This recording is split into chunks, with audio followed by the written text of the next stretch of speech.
So now the final step, I'm going to shape this into the actual form of the pitcher. I'm taking the rib and I'm pushing it under my fingers. I'm pulling one more ring of clay up. This is the final thinning step and also gives you the shape that you're looking for. And you're going to get some clay on your rib. That's normal. It's good. Just take it right off.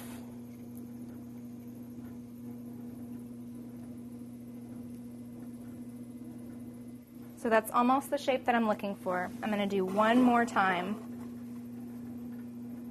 just to refine it a little bit.